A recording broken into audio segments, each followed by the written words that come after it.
Hello friends, हम इस video में जानेंगे how to calculate quantity of cement sand aggregate for M20 grade concrete. तो चलो फ्रेंड्स, हम एग्जांपल के ज़रिए से जानते हैं। Consider 1 cubic metre concrete of M20 grade concrete. M20 का रेशियो होता है 1:1.5 1.5:3। 1 यानी सीमेंट यानी 1 part of cement, 1.5 part of sand और 3 पार्ट ऑफ एग्रीगेट। और आपको कंक्रीट के रेशियो के बारे में पता नहीं है तो यह जानकारी मेरे पिछली वीडियो में आपको पता चलेगी। तो पिछला वीडियो देखने के लिए डिस्क्रिप्शन बॉक्स में पिछली वीडियो की लिंक दी है, तो वो उस लिंक पर से आप पिछला वीडियो देख सकते हैं। तो M20 ग्रेड का रेशियो क्या होता है? तो 1:1 1.5:3। 1 यानी 1 पार्ट ऑफ सीमेंट, 1.5 यानी 1.5 पार्ट ऑफ सैंड और 3 पार्ट ऑफ एग्रीगेट। जब हम इस मटेरियल को मिक्स करते हैं तब इस कंक्रीट का वॉल्यूम 54% से इंक्रीज हो जाता है। अब हमारे दिमाग में क्वेश्चन आता होगा कि 54% से ही वॉल्यूम इंक्रीज क्यों होता है? तो उसका कारण होता है कि ड्राई एग्रीगेट, सैंड और सीमेंट में एयर वॉइड्स होते हैं। ड्राई एग्रीगेट में 33% से लेकर 34% तक एयर वॉइड्स होते हैं और सैंड में 20% तक एयर वॉइड्स होते हैं। और नाउ एग्रीगेट के वॉइड्स 34% प्लस सैंड के वॉइड्स 20%। तो 34% प्लस 20% इज इक्वल टू 54%। यही रीज़न होता है कि हम वेट वॉल्यूम को ड्राई वॉल्यूम में कन्वर्ट करने के लिए 54% ऐड करते हैं। तो हम एग्जांपल लेकर जानते हैं। Consider 1 cubic metre concrete of M20 grade concrete. तो M20 का रेशियो होता है 1:1 1.5:3। अब हमें ड्राई वॉल्यूम चाहिए, तो ड्राई वॉल्यूम निकालने के लिए वेट वॉल्यूम को 1.54 से मल्टीप्लाई करना पड़ेगा।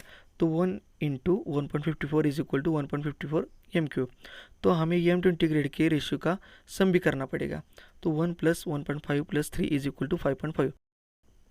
तो हमने M20 का रेशियो देखा, ड्राई वॉल्यूम निकाला और रेशियो का सम भी किया, जो कि हमें सीमेंट सैंड एग्रीगेट की क्वांटिटी निकालने में हेल्प करेगा। Now we find the quantity of cement. 1/5.5 into 1.54। तो ये 1 क्या होता है? तो 1 is a ratio of cement. 5.5 क्या होता है? तो 5.5 is a sum of ratio. और 1.54 क्या होता है? तो 1.54 इज़ ए ड्राई वॉल्यूम। तो इसका कैलकुलेशन करने के बाद इसका आंसर आता है 0.28 M3। तो ये सीमेंट का वॉल्यूम निकला। तो सीमेंट का वॉल्यूम कितना निकला? तो 0.28 M3, यानी कि 1 क्यूबिक मीटर कंक्रीट के लिए 0.28 M3 सीमेंट लगेगा। लेकिन जनरली सीमेंट बैग्स में निकालते हैं, तो हमें सीमेंट को बैग्स में निकालने के लिए सीमेंट की डेंसिटी पता होनी चाहिए। तो सीमेंट की डेंसिटी कितनी होती है? तो 1440 kg/m3। तो सीमेंट को बैग्स में निकालने के लिए सीमेंट को केजी में निकालना पड़ेगा, और सीमेंट को केजी में निकालने के लिए वॉल्यूम ऑफ सीमेंट को डेंसिटी से मल्टीप्लाई करना पड़ेगा। तो सीमेंट का वॉल्यूम कितना है? तो 0.28 और डेंसिटी कितनी है? तो 1440। तो 0.28 इंटू 1440 इज इक्वल टू 403.20। तो फ्रेंड्स, ये 0.28 क्या है? तो ये वॉल्यूम ऑफ सीमेंट, और 1440 क्या है? Is a density of cement. और इसे इनका कैलकुलेशन करने के बाद 403.20 kg आता है। तो हम सब जानते हैं कि weight of 1 bag cement is equal to 50 kg, यानी कि एक बैग सीमेंट का वेट होता है 50 kg। तो हम सीमेंट को बैग्स में निकालने के लिए हम टोटल kg ऑफ सीमेंट को wait of 1 bag of cement से डिवाइड करेंगे। तो हम सब जानते हैं कि एक सीमेंट बैग का वेट कितना होता है? तो एक सीमेंट बैग का वेट होता है 50 kg। तो 403.20 upon 50 is equal to 8.064 bags. तो ये 403.20 क्या होता है? तो ये 403.20 ये हमारा टोटल वेट सीमेंट का आया अपॉन 50, यानी 50 यानी क्या होता है? तो एक बैग सीमेंट का वेट होता है, इज इक्वल टू 8.064, यानी कि 1 क्यूबिक मीटर कंक्रीट करने के लिए 8.064 बैग्स की ज़रूरत पड़ेगी। तो हमने अब सीमेंट की क्वांटिटी निकाली, अब हमें सैंड की क्वांटिटी निकालनी है। तो quantity of sand is equal to 1.5 upon 5.5 into 1.54। तो 1.5 यानी रेशियो ऑफ सैंड, 5.5 यानी सम ऑफ रेशियो M20, और 1.54 यानी ड्राई वॉल्यूम। तो 1 क्यूबिक मीटर कंक्रीट करने के लिए 0.42 M3 सैंड लगेगी।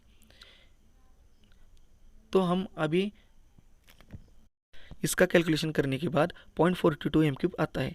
तो हमें 1 क्यूबिक मीटर कंक्रीट के लिए 0.42 m³ सैंड लगेगी। तो now we are calculating quantity of aggregate. तो quantity of aggregate is equal to 3/5.5 into 1.54। 3 यानी क्या होता है, तो 3 is a ratio of aggregate. 5.5 यानी क्या होता है, तो 5.5 is a sum of ratio. और 1.54 क्या होता है, तो 1.54 इज ए ड्राई वॉल्यूम। तो 1 क्यूबिक मीटर कंक्रीट के लिए 0.84 m³ एग्रीगेट की ज़रूरत होती है। तो हमने आज सीमेंट सैंड एग्रीगेट की क्वांटिटी कैसे निकालते हैं यह देखा। वीडियो पसंद आए तो वीडियो को लाइक, कमेंट और शेयर करना ना भूलें। और हमारे चैनल पर नए हो तो चैनल को सब्सक्राइब करना ना भूलें। और हमारी वीडियोस की अपडेट्स जानने के लिए बेल आइकन पर क्लिक करें। Thank you for watching this video. Bye.